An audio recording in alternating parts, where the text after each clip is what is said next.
আসসালামাইকুম। Commerce care online প্ল্যাটফর্মে সবাইকে স্বাগতম জানাচ্ছি। আজকে আমরা প্রিন্সিপালস অফ অ্যাকাউন্টিং এর অ্যাডজাস্টিং জার্নাল নিয়ে আলোচনা করব। অ্যাডজাস্টিং জার্নালের বেসিক নিয়ে আলোচনা করব। অ্যাডজাস্টিং জার্নাল খুবই গুরুত্বপূর্ণ এবং স্টুডেন্টদের জন্য খুবই এটা অনেকের ক্ষেত্রে অনেক কঠিন হয়ে থাকে, অনেকে এটা ধরতেই পারে না। তো আমরা অ্যাডজাস্টিং জার্নাল যদি ভালো করে শিখি তাহলে আমাদের দুইটা সুবিধা হয়। এক, অ্যাডজাস্টিং জার্নাল চ্যাপ্টারটা শেষ হয় যেখান থেকে প্রশ্ন আসে, এবং ওয়ার্কশিট আরেকটা চ্যাপ্টার, সেটাও সেখান থেকে প্রশ্ন আসে, সেটাও শেষ হয়ে যায়। অর্থাৎ অ্যাডজাস্টিং জার্নাল তোমাকে শিখতেই হবে যারা প্রিন্সিপালস অফ অ্যাকাউন্টিং করছো। তো অ্যাডজাস্টিং জার্নাল যদি শিখো তাহলে তোমার দুই চ্যাপ্টার কভার হবে। তো অবশ্যই এটা ভালো করে তোমাকে শিখতে হবে। তো অ্যাডজাস্টিং জার্নালটা আসলে সমন্বয় জাবেদা, যেটাকে আমরা বাংলা বলি। আসলে বিষয়টা হচ্ছে একটা নির্দিষ্ট হিসাব শেষে প্রত্যেকটা প্রতিষ্ঠানের কিছু অটোমেটিক কিছু হিসাব সমন্বয় তৈরি করতে হয়, সমন্বয় সাধন করতে হয়। সেগুলো না করলে তুমি ব্যবসায় সঠিক আয় ব্যয়, সম্পদ দায় নিরূপণ করতে পারবে না।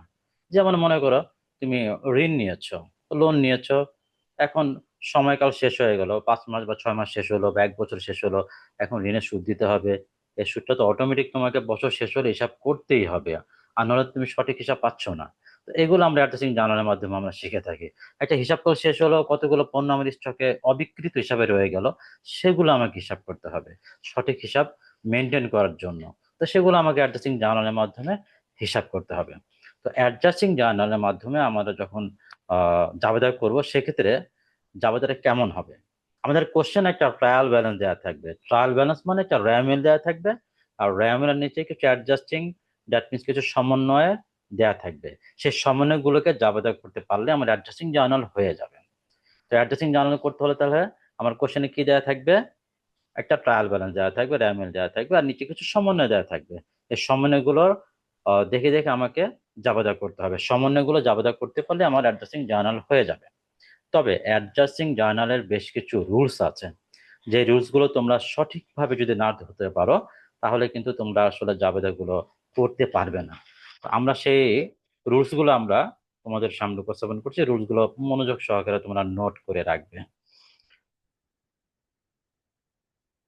এখানে প্রথম আমরা অ্যাডভান্স বা প্রিপেইড বা আনআর্ন নিয়ে আলোচনা করব। যখন তুমি সমন্বয় পাবে, সমন্বয় যদি তুমি অ্যাডভান্স শব্দটা পাও, প্রিপেইড শব্দটা পাও, আনআর্ন শব্দটা পাও, তাহলে কিন্তু সাবধান, সাথে সাথে জাবেদা করতে পারবে না। এটা খুবই গুরুত্বপূর্ণ, 1 নম্বর পয়েন্টটা। ঠিক আছে? তো এই অ্যাডভান্স, প্রিপেইড, আনআর্ন, এটা বাংলাটা কি? এর বাংলা হচ্ছে অগ্রিম। অর্থাৎ অগ্রিম নিয়ে যদি কোনো তথ্য থাকে সমন্বয়ে, তাহলে তুমি হুট করে সমন্বয় দেখে জাবেদা করতে পারবে না। কি করতে হবে তাহলে? দেখো, রুলসটা দেখো। এ নাম্বারে কি বলা হয়েছে? When prepaid expense in trial balance or supplies. যখন প্রিপেড এক্সপেন্স ট্রায়াল ব্যালেন্সে দেওয়া থাকবে, র্যামিনে প্রিপেড এক্সপেন্স দেওয়া থাকবে, তখন তোমাকে জাবেদা কি করতে হবে? Related expense debit, prepaid expense credit. অর্থাৎ যখন তুমি সমন্বয়ে প্রিপেড এক্সপেন্স নামে কোনো আলোচনা পাবে, যেমন মনে করো প্রিপেড রেন্ট, এটা পেয়েছো তুমি আলোচনা, প্রিপেড ইন্স্যুরেন্স আলোচনা পেয়েছো, সাথে সাথে জাবেদা করবে না? সাথে সাথে জাবেদা করতে পারবে না। কি করতে হবে? তোমার কোশ্চেনে যে র্যামিলটা দেওয়া আছে সেই র্যামিলটা দেখবে, সেখানে কি প্রিপেড এক্সপেন্স আছে কিনা, প্রিপেড রেন্ট আছে কিনা, প্রিপেড ইন্স্যুরেন্স আছে কিনা। যদি র্যামিলে প্রিপেড ইন্স্যুরেন্স থাকে তাহলে তোমার জাবেদা হবে insurance expense debit, prepaid insurance credit. ঠিক আছে? যদি র্যামিলে প্রিপেড ইন্স্যুরেন্স না দেওয়া থাকে, যদি র্যামিলে ইন্স্যুরেন্স এক্সপেন্স থাকে, তখন কি হবে? তখন হবে বি নাম্বারটা, when expense in trial balance. যখন ট্রায়াল ব্যালেন্স এক্সপেন্স দেওয়া থাকবে, তোমার কোশ্চেনে যে কোনো একটা দেওয়া থাকবে, হয় প্রিপেড এক্সপেন্স দেওয়া থাকবে মানে প্রিপেড ইন্স্যুরেন্স দেওয়া থাকবে, আর নাহলে ইন্স্যুরেন্স এক্সপেন্স দেওয়া থাকবে। যদি ইন্স্যুরেন্স এক্সপেন্স দেওয়া থাকে তাহলে কি হবে? তাহলে জাবেদাটা হবে prepaid insurance debit, insurance expense credit. অর্থাৎ ট্রায়াল ব্যালেন্স যেটা আছে সেটাকে আমাকে বাদ দিতে হবে। ঠিক আছে? ট্রায়াল ব্যালেন্সে যদি প্রিপেড ইন্স্যুরেন্স দেওয়া থাকে, সেই প্রিপেড ইন্স্যুরেন্স বাদ দিয়ে সেটা আমি ইন্স্যুরেন্স এক্সপেন্স নিয়ে আসবো। ট্রায়াল ব্যালেন্সে যদি ইন্স্যুরেন্স এক্সপেন্স থাকে সেটাকে বাদ দিয়ে প্রিপেড ইন্স্যুরেন্স নিয়ে আসতে হবে। দ্যাট মিনস ট্রায়াল ব্যালেন্সটা দেখে আমাকে জাবেদা করতে হবে ওখানে কি আছে। আর এখানে সাপ্লাইজের একটা বিষয় আছে। এই সাপ্লাইজের বিষয়টা আসলে প্রিপেড এক্সপেন্সের মতো করে আমরা হিসাব করব, এই জন্য এখানে শো করা হয়েছে। অর্থাৎ র্যামিলা যদি ট্রায়াল ব্যালেন্স যদি সাপ্লাইজ থাকে তাহলে জাবেদা হবে কি? সাপ্লাইজটাকে বাদ দিয়ে সাপ্লাই এক্সপেন্সটাকে নিয়ে আসবো। তার মানে জাবেদা হবে supplies expense debit, supplies credit. যদি র্যামের সাপ্লাই এক্সপেন্স দেওয়া থাকে তাহলে জাবেদা কি হবে?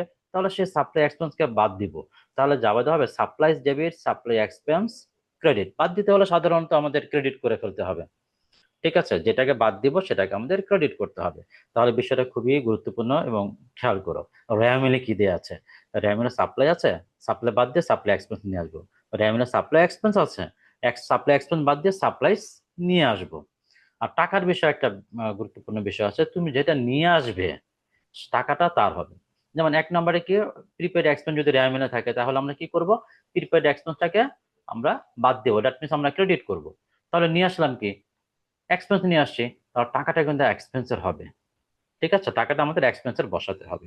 আর যদি র্যামেল এক্সপেন্স দেওয়া থাকে তাহলে আমরা এক্সপেন্সটাকে বাদ দিয়ে প্রিপেড এক্সপেন্স নিয়ে আসবো। সেক্ষেত্রে টাকাটা হবে কিসের? টাকাটা প্রিপেড এক্সপেন্সের টাকাটা হবে। ঠিক আছে, আমরা যখন অঙ্ক করব, অঙ্ক দেখাবো তোমাদেরকে, তখন ব্যাপারটা আরো ক্লিয়ার হবে। এখন তোমাদের রুলসটা মাথায় রাখো, রুলসটা তোমরা নোট করে রাখো।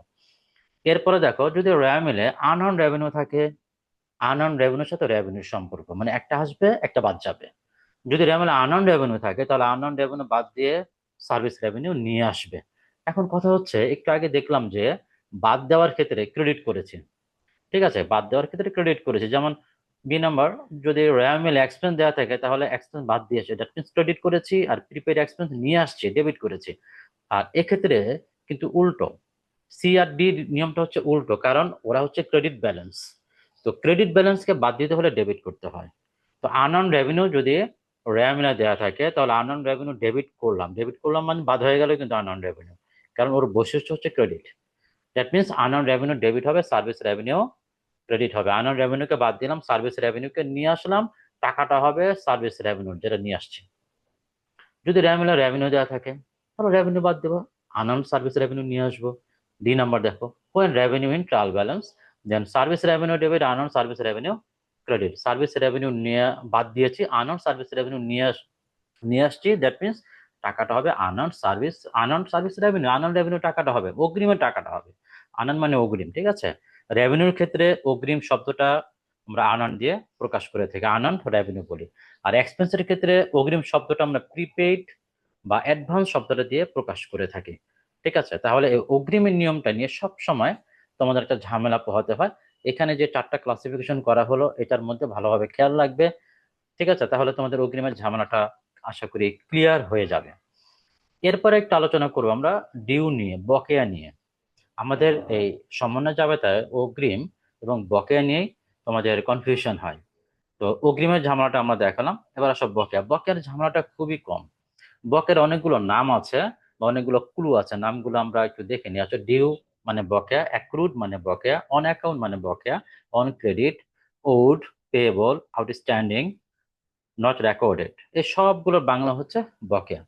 তো আমরা কোশ্চেনে ডিউ, অ্যাক্রুড বা পেয়েবল শব্দটা, আউটস্ট্যান্ডিং শব্দটা বেশি পাবো। এগুলো মানে বকেয়া। আচ্ছা, বকেয়া যে কোনো খরচ বকেয়া থাকতে পারে, যে কোনো আয় বকেয়া থাকতে পারে।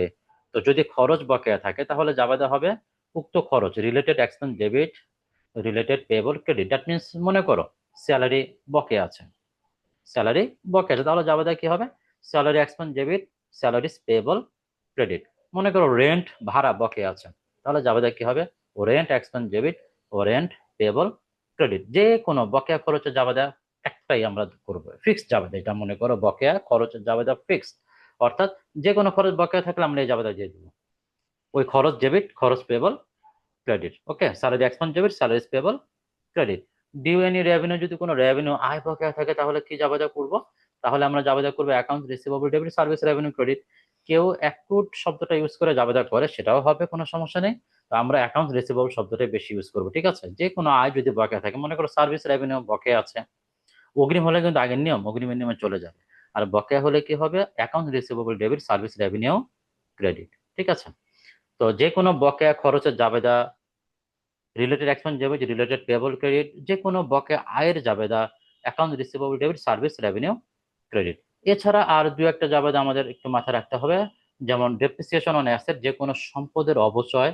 অবচয় জাবেদা কিন্তু আমরা সারা জীবন একটাই শিখবো সবসময়, এটা কি আমরা মনে রাখবো? Depreciation expense debit, accumulated depreciation credit. ঠিক আছে, অবচয় ডেবিট, পুঞ্জীবিত অবচয় ক্রেডিট। এরপর হচ্ছে গুডস ড্রয়িং বা উইথড্র, দ্যাট মিনস পণ্য উত্তোলনের জাবেদা হচ্ছে নর্মাল, এগুলোতে নর্মাল জাবেদা আমরা এভাবে শিখে আসছি। সমন্বয় জাবেদা আসলে মূলত এগুলো ড্রয়িং ডেবিট, পারচেস ক্রেডিট। মানে উত্তোলন করা হয়েছে কি, পণ্য উত্তোলন করা হয়েছে, উত্তোলন ডেবিট, ক্রয় credit, drawings debit, purchase credit. এরপর ক্লোজিং স্টক বা সমাপনী মজুত পণ্যের জাবেদা।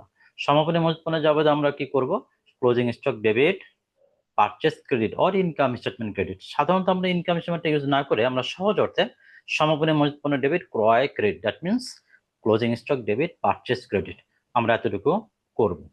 তো সাধারণত এখানে যে পাঁচটা নিয়ম আমরা আলোচনা করলাম, এতটুকুর মধ্যে তোমাদের হয়ে যাবে সাধারণত।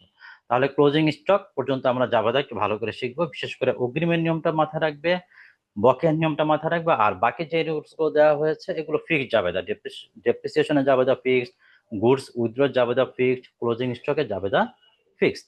এই রুলস গুলো যদি তোমরা মাথায় রাখতে পারো, আশা করি তোমাদের অ্যাডজাস্টিং এন্ট্রির অঙ্কগুলো খুব সহজ হয়ে যাবে। অ্যাডজাস্টিং জার্নাল যদি ভালো করে পারো, আবার মনে করে দিচ্ছি, অ্যাডজাস্টিং এর চ্যাপ্টারটাও ভালো হয়ে যাবে, ক্লিয়ার হয়ে যাবে। পাশাপাশি আমাদের ওয়ার্কশিট নামে যে চ্যাপ্টার আছে সেই চ্যাপ্টারটাও ক্লিয়ার হয়ে যাবে। তো আশা করি তোমরা অ্যাড্রেসিং রুলস গুলো নোট করে রাখবে, এবং পরবর্তী অঙ্ক যখন আমরা দেখাবো সেক্ষেত্রে এই অ্যাড্রেসিং রুলস এর সাথে মিল করে করে করবে। আশা করি তোমরা ক্লিয়ার হয়ে যাবে। ধন্যবাদ। জাজাকাল্লাহ খাইরান।